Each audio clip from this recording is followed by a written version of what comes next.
మహిమ కలుగునుగాక. హల్లెలూయా.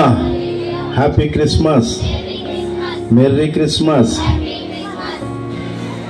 దేవుని నామానికి మహిమ కలుగునుగాక. దైవజనులకు కూడిన ప్రతి ఒక్కరికి ప్రభు నామంలో వందనాలు తెలియపరుస్తాను. Happy Christmas. చక్కటి సమయం దేవుడు అనుకూలపరిచాడు. చిన్నమంది పరిచర్లు ఇంకా అనేక చోట్ల దేవునికి మహిమార్థకరంగా ఈ యొక్క అక్టోబర్, నవంబర్, డిసెంబర్ మాసాలలో క్రిస్మస్ వేడుకలు. దేవునికి మహిమ కలుగునుగాక. మేము ప్రయాణం వస్తుంటే ఇందాక నుంచి 4 గంటలకు ప్రారంభించిన ప్రయాణం 4 సార్లు 5 సార్లు తడిసాం. రాజమండ్రి నుంచి వస్తుంటే ఎలానైనా మధ్య మధ్యలో ఇక్కడికి వచ్చేదానికి గంగవరం వచ్చేది గట్టిగా లేసింది. ఎలా బాబా అనుకుంటూనే వచ్చాం. కానీ ఇక్కడ చాలా వాతావరణం వేడిగా చక్కటి మహిమకరంగా దేవుడు ఉంచాడు. దేవునికి మహిమ కలుగునుగాక. యోహాను సువార్త 1వ అధ్యాయం చదివితే అందులో 9వ వచనంలో భలే మంచి మాట ఉంటుంది. యోహాను సువార్త, నిజమైన వెలుగు ఉండెను, అది లోకమునకు వచ్చుచు ప్రతి మనుషుని వెలిగించును. దేవునికి మహిమ కలుగునుగాక. సృష్టిలోనే దేవుడు చీకటిని తొలగించి వెలుగు కలుగునుగాక అని పలికాడు. దేవునికి మహిమ కలుగునుగాక. ఆ వెలుగట ప్రతి మనుషుడను వెలిగిస్తుంది. ఏంటి వెలుగు? పాపపు జీవితంలో, శ్రమలలో, బలహీనతలో, శోధనలో చెప్పుకొని సమస్యలతో ఉన్నటువంటి జీవితాలు నా దేవుడు వెలుగుమయంగా చేయువాడు. దేవునికి మహిమ కలుగునుగాక. చిన్నమంది పరిచయలు అటువంటి కృప ఇక్కడే కాదు, అనేక మంది చీకట్లు ఉన్నటువంటి ప్రజలు ఈనాడు వెలుగుమయంగా ప్రజల మధ్యన దేవుని ఆరాధించి కృపనిచ్చాడు. ఎందుకంటే ఆయన వెలుగు సంబంధి, ఆయన మహిమ కలవాడు. దేవునికి మహిమ కలుగునుగాక. పరిశుద్ధ గ్రంథం మార్కు సువార్త 5వ అధ్యాయం ఆ యొక్క 25వ వచనంలో అక్కడ 25, 26, 27 వచనాల్లో ఒక మాట రాయబడి ఉంది. మార్కు సువార్తమానము 5వ అధ్యాయము 12 ఏళ్ల నుంచి రక్తస్రావము కలిగినటువంటి ఒక స్త్రీ ఉండెను. ఆమె అనేక వైద్యుల చేత ఎన్నో తిప్పలు పడి తనకు కలిగినదంతయు వ్యర్థం చేసుకుని ఎంత మాత్రము ప్రయోజనం లేదు.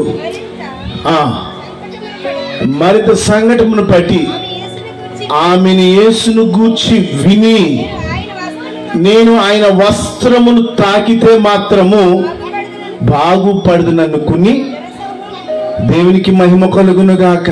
యేసయ్య ఎవరో, ఆ వెలుగేంటో, ఆయన తాకితే చాలు ఆ చీకటి జీవితం తొలుగుతుంది, రక్తస్రావం జబ్బు తగ్గుతుంది. ఊరంతా తిరిగింది, ఎన్నో డాక్టర్లను సంప్రదించిన డబ్బంతా అయిపోయాక చివరికి యేసు ప్రభు ఎవరో విశ్వాసం కలిగింది. దేవునికి మహిమ కలుగునుగాక. కొన్ని జీవితాల్లో అన్నీ ఉండి పోయాక దేవుని తలుచుకుంటారు, దేవుడు ఎవరో గమనించగలుగుతారు. కొంతమంది అన్ని స్థితి ఉండి సృష్టికర్త ఎవరో గ్రహించే కొందరి భాగ్యం. దేవుని సన్నిధిలో శిష్యులతో అంటారు, యేసు ప్రభు శిష్యులు అంటారయ్యా, వీడు పుట్టి కుంటివాడు కదా, వీళ్ళు తల్లిదండ్రుల దోషమా పితరుల దోషమా అంటే, దేవుని నామము గణపరచుటకు కొందరిని ఏర్పరచుకుంటాడంట. వారి ద్వారా ఆయన నామం హెచ్చించబడుతుంది. ఎప్పుడైతే ఆమె 12 సంవత్సరాల నుంచి చెప్పుకొని సమస్య, ఆ రోగంలో ఉన్నప్పుడు నేరుగా ప్రజలందరి మధ్య నుంచి వచ్చి నా యేసయ్య వెనక నుంచి వస్త్రాన్ని తాగిందట. దేవునికి మహిమ కలుగునుగాక. నా దేవాది దేవుని యొక్క సన్నిధి ఆయన వస్త్రములో మహిమను పట్టి ఆమెకు ఎన్నో సంవత్సరాల నుంచి 12 సంవత్సరాల నుంచి నా వ్యాధి యేసును తాకగానే అద్భుతం జరిగింది. దేవునికి మహిమ కలుగునుగాక. ఆయన ఉచితంగా ఇచ్చే రక్షణ, ఉచితంగా ఇచ్చేటువంటి స్వస్థత విశ్వాసం కలిగిన వారికి నా దేవాది దేవుడు జీవితాంతం సదాకాలం. మంగళవారం నాడు దళసుల్లో వాసాలేజు కుటుంబం సాక్ష్యం చెప్పారు. నిజంగా నేను ఎన్నోసార్లు విన్నాను, కానీ నిజమే కదా. ఈనాడు ఓపెన్ సర్జరీ అయితే మరణించేదాకా మెడిసిన్ వాడేవారు ఉన్నారు, షుగర్లు వాడేవారు ఉన్నారు.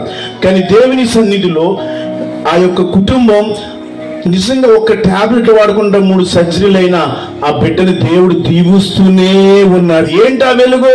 నీ కష్టం వృద్ధి చెందుట. దేవునికి మహిమ కలుగును గాక.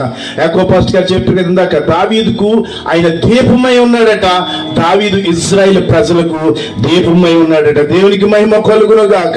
ఆయన వెలుగునిచ్చే దేవుడు, ఆ వెలుగు ద్వారా అనేక మందికి వెలుగు పంచే దేవుడు. ప్రకటన గ్రంథము 1వ అధ్యాయము ఆ యొక్క 18వ వచనంలో ఒక మాట రాయబడి ఉంది. ప్రకటన గ్రంథము 1వ అధ్యాయము 18వ వచనం, నేను మొదటి వాడను కడపటి వాడను జీవించువాడను, మృతుడనైతుని గాని యుగ యుగములకు నేను సజీవుడను. దేవునికి మహిమ కలుగును గాక. తరాలు మారచ్చు, చరిత్రలు మారచ్చు, కనుక యుగ యుగములకు ఆయన సజీవుడై ఉన్నాడు. దేవునికి మహిమ కలుగును గాక. సజీవుడైన నా యేసయ్య వెలుగు ఎక్కడుందో అక్కడ ఆ వెలుగు చేత తమ బిడ్డలను నడిపించును గాక. దేవుడు చిన్న మంది పరిచయంలో అట్టి కృపనిచ్చాడు. ఇది యాకోబు జీవితం ఎంతో భయంకరమైనటువంటి దీనస్థితిలో ఉన్నటువంటి ఒక దైవజనుడిగా దేవుడు పిలిచి చిన్నమంద పరిచయంలో ఒక సహవాస సేవకులుగా నిలబెట్టి ఈ మస్సిటిపల్లి ప్రాంతం, యానం ప్రాంతంలో దేవుని సువార్తను ప్రకటించి అనేక మంది వెలుగును పంచడానికి దేవుడు కృపనిచ్చాడు. దేవునికి మహిమ కలుగును గాక. ఈ వెలుగు, ఈ పరిచయంలో అనేక మంది సేవకులు లేవనెత్తబడును గాక. దీవెనకరంగా దేవుడు స్వస్థత కార్యాలు జరుగును గాక. మరొక సంవత్సరము దేవుడు వాగ్దానం ఇచ్చి అనేక కార్యాలు దేవుని సన్నిధిలో జరిగించి దైవజనుల పరిచయం విస్తరించును గాక. ఇటు శుభాలతో ఈ సమయాన్ని ముగిస్తున్నాను. దేవునికి మహిమ కలుగును గాక.